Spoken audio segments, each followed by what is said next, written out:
خیر نہیں ہے جس کے اندر تدبر اور فہم شامل نہیں ہوتا. رسول اللہ کے زمانے میں صلی اللہ علیہ وسلم قرات کا وہ مفہوم نہیں تھا. قرآن مجید اترا ہے کس لیے؟ لیدبروا آیاتی، تاکہ اس کی آیتوں میں غور کرو، تدبر کرو، اس کے معانی کو سمجھو، اللہ کے پیغام کو جانو، اس کو اپنی قومی زندگی کا دستور اور آئین بناؤ، اپنے زندگی کے معاملات کو اس کے مطابق چلاؤ. یہ قرآن کے نزول کا مقصد ہے. قرآن صرف یہ کوئی کوجی کی نہیں ہے، یہ بابا گرو نانک کے اچھے اچھے اقوال کا ذخیرہ نہیں ہے، یہ اللہ کا کلام ہے، اس کا پاکیزہ پیغام ہے جو امت تک اس نے اور اب رہتی دنیا تک انسانوں کے لیے اس نے آسمانوں سے اتار دیا ہے. اللہ اکبر. اللہ کے رسول صلی اللہ علیہ وسلم اس بات کو بڑی گہرائی سے سمجھتے تھے، اس لیے آپ نے کیا فرمایا؟ اب اس حدیث پہ بھی غور کر لیں. لن يفقه من قرأ القرآن بأقل من 3. آپ نے فرمایا وہ شخص جو قرآن مجید کے 30 پاروں کو، 114 سورتوں کو 3 دنوں سے کم مدت میں مکمل کر لیتا ہے، وہ شخص کبھی قرآن کو سمجھ نہیں سکتا. لن یفقہ، ہرگز نہیں سمجھ سکتا، من قرأ القرآن باقل من 3. بھئی قرآن تو پڑھ رہا ہے. کیا اللہ کے رسول قرآن پڑھنے سے روکنا چاہتے ہیں؟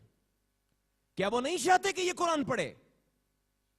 لیکن آپ یہ بتانا چاہتے ہیں جس نے قرآن اتنی تیزی سے پڑھا ہے اور ایسے پڑھ لیا کہ قرآن سمجھ نہیں آیا، اس کے پڑھنے کا فائدہ ہی کوئی نہیں ہے، وہ لا یعنی کام ہے.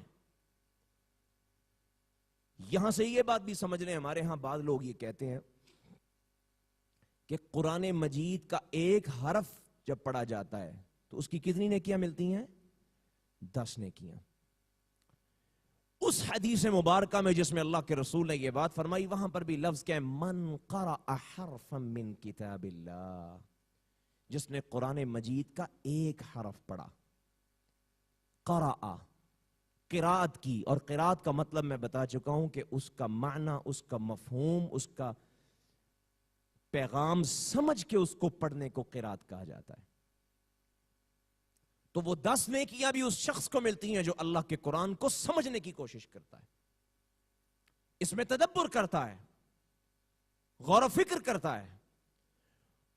یہ چیز اتنی اہم ہے. اللہ اکبر. امام احمد ابن حنبل رحمت اللہ علیہ، ان کو کسی نے یہ بات بتائی کہ آپ کا ایک شاگرد ہے تو قرآن مجید کو بڑی روانی سے پڑھتا ہے، تسلسل سے پڑھتا ہے، اور ایک رات میں پورا قرآن مکمل کر لیتا ہے. امام احمد ابن حنبل رحمہ اللہ نے اپنے اس شاگرد کو بلایا، پوچھا ہاں جی کیا صورتحال ہے؟ اس نے کہا بالکل ایسے ہی ہے، ایک رات میں قرآن پڑھتا ہوں. کہنے لگے چلو آج ایک تجربہ کرنا ہے، آج رات کو جب اللہ کی کتاب کی تلاوت شروع کرو تو تم نے یہ خیال پیدا کرنا ہے کہ تمہارا استاد احمد ابن حنبل وہ تمہاری قرات کو سن رہا ہے. شاگرد چلا گیا اور جب رات کو اس نے تلاوت شروع کی تو جب وہ تصور پیدا کیا، اگلے دن آیا مجلس میں، پوچھا کیا بنا؟ کہتا ہے استاد جی ساری رات کوشش کرنے کے باوجود صرف 10 پارے مکمل کر سکا ہوں. کہاں 30 اور کہاں 10؟ اس لیے کہ اب ٹھہر ٹھہر کے پڑھا، لفظوں پہ غور کیا، معانی کو سمجھا. کہا چلو آج کی رات یہ تجربہ کرنا ہے، قرآن مجید تم نے پڑھنا ہے اور یہ تصور کرنا ہے کہ جناب محمد الرسول اللہ صلی اللہ علیہ وسلم صاحب قرآن تیرا قرآن سن رہے ہیں. اب وہ چلا گیا، رات ساری کوشش کی، اگلے دن پہنچا مجلس میں. کہا کیا ہوا؟ کہتا ہے استاد محترم ساری رات کوشش کی، صرف ایک پارا آخری عما یتساءلون وہی مکمل کر سکا. قرآن پڑھنے میں اہتمام پیدا ہو گیا، ٹھہر ٹھہر کے پڑھا، سوچ کے پڑھا، تدبر سے پڑھا.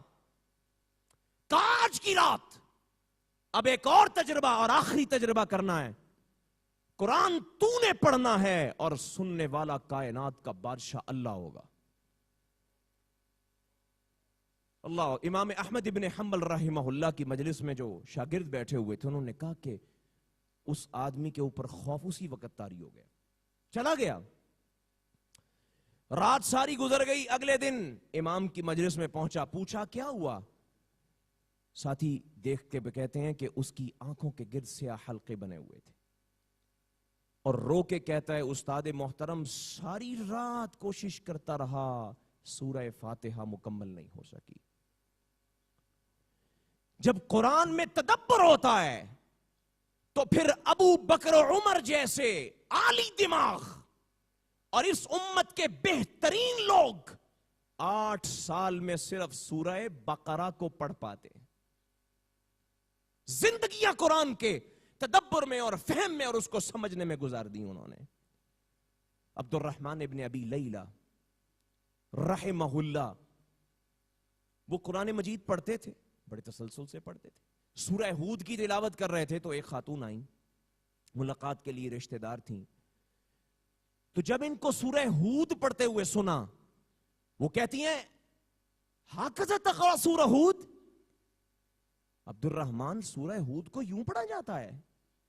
یہ سورت تو وہ ہے جس کے بارے میں اللہ کے رسول نے کہا شیبتنی ہود و اخواتها, محمد کو سورہ ہود نے بوڑھا کر دیا ہے.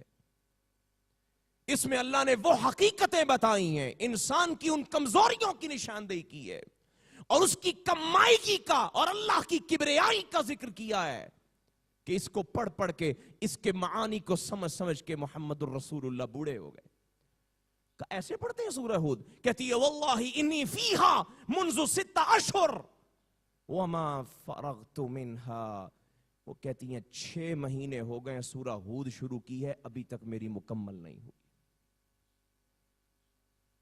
قرآن مجید کو تدبر سے پڑھنے والے تھے.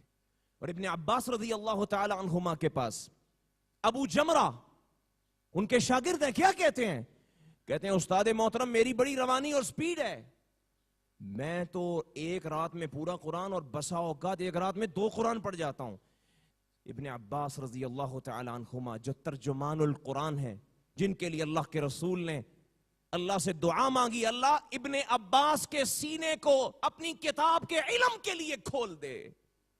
ابن عباس کہتے ہیں اللہ کی قسم جو کام تم کرتے ہو اس کے مقابلے میں قرآن کی ایک آیت پڑھ لوں میرے لیے وہ بہتر ہے, کیونکہ جب تم پڑھتے ہو تسمع اذنیک ووعیھا قلبک, جب تم قرآن کو پڑھتے ہو تو تمہارے کان ان کو اس آواز کو سن رہے ہوں اور تمہارا دل قرآن کی گہرائیوں میں اتر چکا ہو. یہ قرآن کا پڑھنا اور قرات ہوتی ہے. لیدبروا آیاتی, یہ نزول کا مقصد ہے. قرآن مجید اس لیے نہیں آیا غلاف میں لپیٹو جزدانوں میں رکھو اور پھر دنیا کے بنائے ہوئے باطل خود ساختہ نظاموں کو اپنی قومی اور انفرادی زندگی کے اوپر حاکم بنا لو. ان الحکم الا للہ, یہ کتاب اللہ نے حاکم بننے کے لیے دنیا میں بھیجی ہے کہ مسلمان اسی کو اپنا رہنما اور قائد بنائے گا. ہمارا سلوک قرآن مجید کے ساتھ بہت برا ہے, ہم نے تدبر نہیں کیا. قرآن مجید کا فہم کیوں حاصل کریں؟ 5 باتیں ذرا جان لیں نکات وار. سب سے پہلی بات, قرآن مجید دین کی اساس ہے, بنیاد ہے. دین کے کلیات اور اصول اللہ نے قرآن مجید میں ذکر کر دی ہیں. اب اگر جو شخص قرآن مجید کو نہیں سمجھتا, اس میں عالم اور عامی کا فرق نہیں ہے, اس میں علم والے اور جاہل کا فرق نہیں ہے, جو مسلمان ہے اسے جاننا ہے کس دستاویز پہ میں نے دستخط کر کے اسلام قبول کیا ہے, کون سا ایگریمنٹ ہوا ہے میرے اور محمد الرسول اللہ کے اور اللہ کے ساتھ,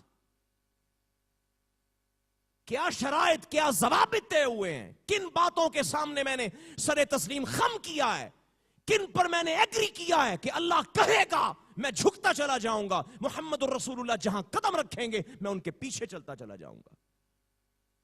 ہر مسلمان کو یہ جاننا ہوگا وہ کیسا امپلائی ہے، وہ کیسا ملازم ہے جو کسی کمپنی میں کام کرتا ہے لیکن جانتا ہی نہیں ہے کہ کمپنی اس سے کیا چاہتی ہے. کیا کبھی وہ اپنے کام کو کر سکے گا؟ قرآن دین کی اساس ہے، اس کی بنیاد ہے. اگر آپ قرآن مجید کو نہیں سمجھتے اس کا مطلب ہے کہ آپ صرف نام کے مسلمان ہیں، آپ جانتے ہی نہیں دین کیا ہے. عمل کیسے کریں گے؟ جیسے خدا نخواستہ حالات پیدا ہو جائیں ایمرجنسی کے، تو حکومت بعض اوقات کیا کرتی تھی، اور اب اور ذریعے ہیں میڈیا کی بو قلموں صورتیں پیدا ہو چکی ہیں، لیکن کیا ہوتا تھا، ایک جہاز آتا ہے اور پرچیاں پھینک کے جاتا ہے جس میں ہدایت نامہ لکھا ہوتا ہے کہ حالات ایسے پیدا ہو رہے ہیں، یہ ہدایت موجود ہے، اس کے مطابق یہاں کے رہنے والوں کو چلنا ہے. اچھا، ایک شخص اس کو اٹھائے، طے کرے اور اپنی جیب میں ڈال لے، اور دوسرا شخص اس کو اٹھائے اور پڑھے. جس نے پڑھ لیا وہ بچ گیا، جس نے نہیں پڑھا یا پڑھ کر سمجھا نہیں وہ اپنے لیے بھی وبال جان بنے گا اور پوری سوسائٹی کو ہلاکت میں ڈالنے کا باعث ہو جائے گا. اسی طرح سے یہ اللہ کا قرآن اللہ نے آسمانوں سے بھیجا، فرمایا ہوا حبل اللہ المتین الممدود من السماء الى الارض. یہ قرآن نہیں ہے، یہ اللہ کی رسی ہے جو اس نے آسمان سے زمین کی طرف لٹکائی ہے. جسے اللہ تک پہنچنا ہے، اس رسی کو پکڑ لو، اس تک پہنچ جاؤ گے.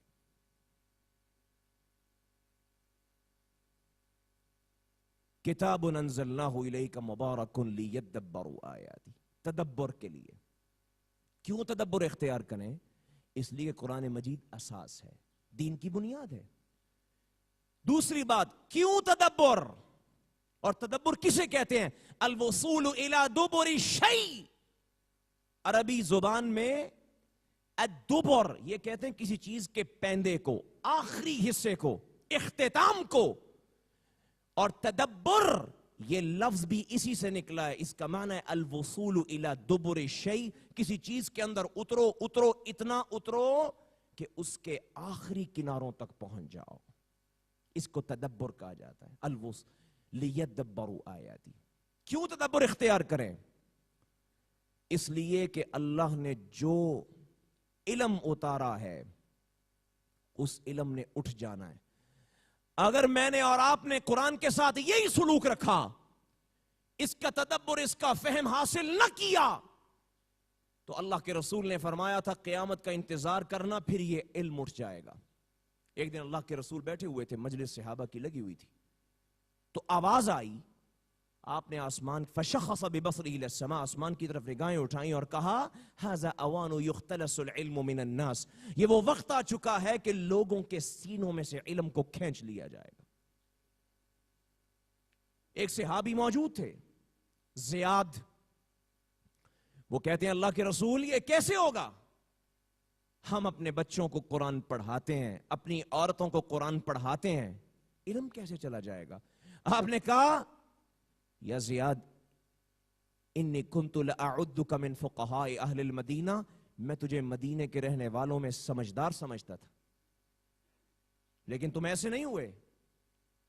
آپ نے پوچھا مجھے بتاؤ کہ یہودی اور عیسائی جن کو اللہ نے دنیا میں ذلیل کیا، مسلمانوں کے ہاتھوں رسوا کیا، قیصر اور کسریٰ کے ایوانوں کو خاک آلود کیا، اور محمد الرسول اللہ کے غلاموں کو دنیا کا حاکم بنایا، مجھے بتاؤ کیا ان کے پاس تورات اور انجیل موجود نہیں تھی؟ موجود تھی.